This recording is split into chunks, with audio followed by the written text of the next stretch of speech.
प्रिय छात्रों नमस्कार। हम कर रहे हैं प्रश्न क्रमांक दूसरे का चौथा। तो आइए शुरू करते हैं। दिया है एक रेलगाड़ी 480 किलोमीटर की दूरी समान चाल से तय करती है। यदि इसकी चाल 8 किलोमीटर प्रति घंटा कम होती है तो वह उसी दूरी को तय करने में 3 घंटे अधिक लेती है। हमें रेलगाड़ी की चाल ज्ञात करनी है। तो यहाँ ध्यान देना है, जो चीज़ हमें ज्ञात करनी है हम उसी को मान लेते हैं। यहाँ पर हम चाल को मान लेंगे और दूरी दी है तो आप बचपन से चाल, दूरी और एक और समय का सूत्र पढ़ते आ रहे होंगे, जो शायद मैं बताऊं तो आपको ध्यान आ जाएगा। आइए वो सूत्र देख लेते हैं क्या होता है।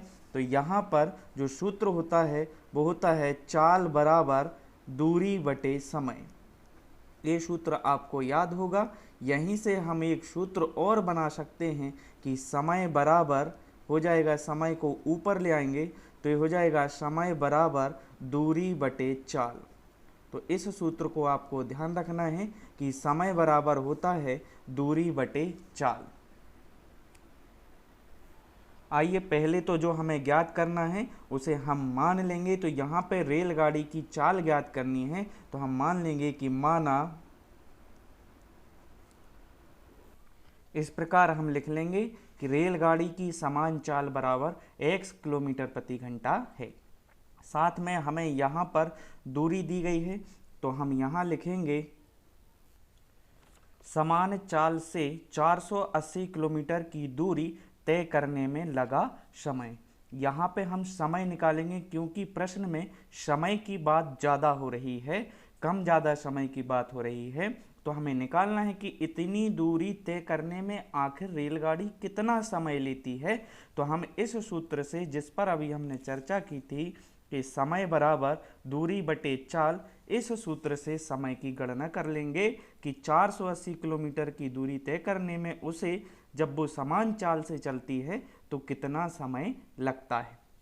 तो दूरी यहाँ पे हो जाएगी 480 बटे जो चाल है, हमने समान चाल मानी है x, तो ये निकल आएगा हमारा समय।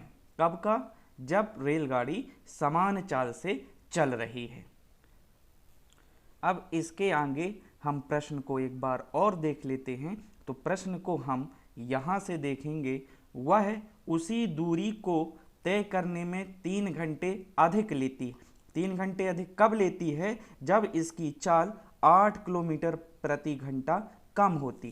तो यानी कि जो अभी हमने चाल x मानी थी, तो इस चाल से जब गाड़ी चल रही थी तो वो इतना समय लेती है। अब चाल में कमी करना है, कितने की कमी करना है? 8 किलोमीटर प्रति घंटा की कमी करना है। तो कमी करने के लिए हम ऋण का निशान लगाएंगे और समान चाल में से 8 कम कर देंगे तो ये हमारी नई चाल हो जाएगी। जो नई चाल बनेगी वो बनेगी x माइनस 8 किलोमीटर प्रति घंटा। इस स्थिति में कितना समय लेगी? तो हम वही निकाल लेंगे, समय बराबर दूरी बटे चाल। तो दूरी वही है 480, तो 480 बटे चाल जो है इस बार नई है तो ये हो जाएगी x माइनस 8। तो ये जब हम 8 किलोमीटर प्रति घंटा की कमी कर देते हैं तब लिया गया समय है, और जो अभी हमने निकाला है ये सामान्य चाल में लिया गया समय। आइए प्रश्न के अनुसार चलते हैं। यहाँ प्रश्न कह रहा है कि जैसे ही हम चाल में कमी करते हैं तो वो 3 घंटे अधिक लेती। यानी कि ये वाला जो समय है ये 3 घंटे अधिक है। किससे? इससे। तो इसमें हम 3 जोड़ देंगे तो ये आपस में बराबर हो जाएंगे।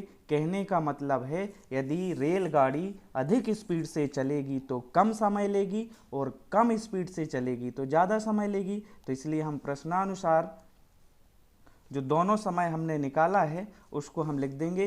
ये हो जाएगा हमारा समान चाल से जो समय लगा, यहाँ पर हम लिख देंगे 480 बटे x माइनस 8। ये चाल जब कम की गई तो 3 घंटे अधिक लगा, यानी कि a अधिक है। किससे? इससे। जी कम है, इसलिए इसमें हम 3 जोड़ देंगे तो ये आपस में कैसे हो जाएंगे, दोनों समय बराबर हो जाएंगे। आइए इसको अब सॉल्व कर लेते हैं। इसके बटे में कुछ नहीं मतलब 1, तो यहाँ पे x हम एलसीएम ले लेंगे, यहाँ पे x से x कट जाएगा, ये हो जाएगा 480 प्लस 3x बराबर 480 बटे x माइनस 8। ध्यान रखना है, जब भी दो राशियां बटे में हो और बीच में बराबर का निशान हो तो उनका त्रियक गुणा होता है, त्रियक गुणा कर देते हैं, क्रॉस गुणा कर देते हैं। तो आइए त्रियक गुणा करते हैं। तो यहाँ पे x माइनस 8 का यहाँ पे और x का यहाँ पे, तो ये हो जाएगा x माइनस 8 गुणा में आ जाएगा 480 प्लस 3x बराबर है, तो बराबर का निशान लगा देंगे, ये हो जाएगा 480x। आइए यहाँ पर अंदर गुणा करते हैं, तो ये हो जाएगा 480x इसका यहाँ पे, अब इसी का इसमें कर देंगे तो प्लस x का गुणा 3x में होगा तो 3x स्क्वायर। इसी प्रकार माइनस 8 का गुणा जब हम अंदर करेंगे हमें 3840 प्राप्त होगा। ऐसे ही जब हम गुणा कर लेंगे तो इस प्रकार प्राप्त होगा। यहाँ पर बराबर के इस साइड और उस साइड समान संख्याएं हैं तो ये कट जाएंगी, जो बचा उसको हम एक बार व्यवस्थित लिख लेते हैं। तो ये हो जाएगा 3x स्क्वायर, x वाला पद आगे ले आएंगे, माइनस 24x माइनस 3840 बराबर में आ जाएगा 0। यहाँ पर चर की जो घात है 2 है, तो यह द्विघात समीकरण है। तो यहाँ हम लिखेंगे यह अभीष्ट द्विघात समीकरण है। इस प्रकार हम लिख देंगे, यह हमारा उत्तर हो जाएगा। धन्यवाद।